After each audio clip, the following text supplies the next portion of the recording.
तो बहुत स्वागत आप सभी का एक बार फिर से खंडवा डिफेंस फैक्ट पर। आज के इस वीडियो में हम लोग कुछ बहुत ही इंपॉर्टेंट खबरों को लेकर डिस्कस करने जा रहे हैं। आप सभी से निवेदन रहेगा कि वीडियो को अंत तक देखते हुए चैनल को सब्सक्राइब जरूर कर दीजिएगा।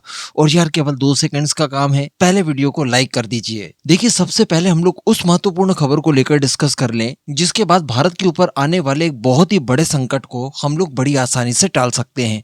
आप सभी को याद होगा, एक बार वीडियो बनाकर मैंने स्पेशली आपको बताया था कि भारत बांग्लादेश की बॉर्डर पर फेंसिंग हो चुकी है।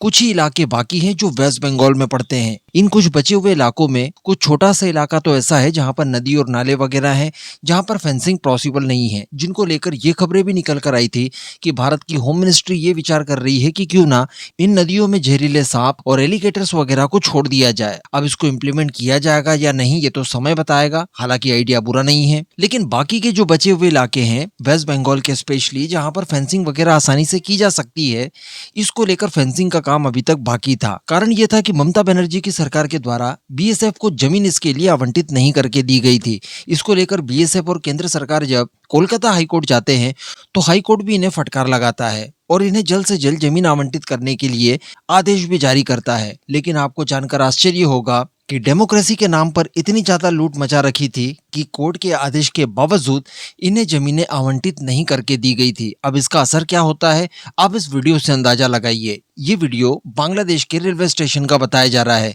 जहां पर कुछ साइकिल आपको दिखाई दे रही है और बताया जा रहा है कि इन साइकिलों को यहां से बेचा जा रहा है। ये साइकिलें कौन सी पता है? जो वेस्ट बंगाल की गवर्नमेंट द्वारा गवर्नमेंट स्कूल में पढ़ने वाली गरीब छात्राओं को दी गई थी।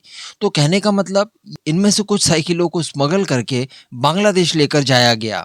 या फिर आप ऐसा भी कह दीजिए कि इस स्कीम के जरिए बांग्लादेश की लड़कियों को भी भारतीय बंगाल की लड़कियां बताकर साइकिल वगैरह दे दी गई और वो साइकिलें ये लोग आसानी से अपने देश लेकर गए और वहां पर इस तरह से इन्हें बेचा जा रहा है। तो आप सोच कर देखिए कि ये जो खुली हुई बॉर्डर थी ये भारत के लिए कितनी ज्यादा खतरनाक थी। हर हाल में यहाँ पर फेंसिंग आवश्यक है ताकि इस तरह की स्मगलिंग और घुसपैठ वगैरह ना हो पाए। तो इन सबको रोकना काफी आवश्यक है। अब यहाँ पर हम सभी जानते हैं कि वेस्ट बंगाल में बीजेपी गवर्नमेंट का गठन हो चुका है। शुभेंदु अधिकारी यहाँ के नए सीएम बने हैं और मैं आपको बता दूं, बताते हुए बड़ी खुशी हो रही है कि इन्होंने अपने सबसे पहले आदेश में ही इस बात का आदेश भी दिया है कि बीएसएफ को जल्द से जल्द फेंसिंग के लिए जमीनों का आवंटन करके दिया जाए। साथ ही ये भी मैं आपको बता दूं कि इसके लिए स्पेशली डेडलाइन भी तय कर दी गई है 45 डेज की। 45 डेज के अंदर सारा कुछ मामला निपट जाएगा और यहाँ पर फेंसिंग का काम शुरू हो जाएगा, जिसके बाद भारत बांग्लादेश की सीमा पर और सिक्योरिटी बढ़ पाएगी। तो ये होता है आपका एक सही बटन दबाने का असर। सभी बंगालीज को इसके लिए धन्यवाद कि उन्होंने इस घटिया टीएमसी गवर्नमेंट को उखाड़ कर फेंक दिया, क्योंकि पास्ट में तो इस गवर्नमेंट के बारे में हम लोग बात तक नहीं कर सकते थे, इतना ज्यादा डर था। फ्री स्पीच को भी बिल्कुल इन्होंने दबा कर रखा था। अब अगर अगली खबर की बात की जाए तो ये पाकिस्तान और अमेरिका ईरान के संदर्भ में निकलकर सामने आ रही है। देखिए, ऐसा बताया जाता है कि पाकिस्तान के द्वारा व्यक्तिगत रूप से काफी फायदा पहुंचाया गया है उनकी कंपनीज में जो कि बिटकॉइन से जुड़ी हुई है। इसमें भारी भरकम इन्वेस्टमेंट करके डोनाल्ड ट्रम्प एंड फैमिली को काफी फायदा पहुंचाया गया है। इसी वजह से ट्रम्प और पाकिस्तान के बीच में नजदीकियां काफी बढ़ चुकी है, इस स्तर की कि उन्होंने पाकिस्तान के चलते भारत को भी नजरअंदाज करना शुरू कर दिया है। लेकिन पाकिस्तान तो पाकिस्तान है, हम सभी जानते हैं। भला भारतीयों से ज्यादा पाकिस्तानियों को और अच्छे से कौन ही जान सकता है।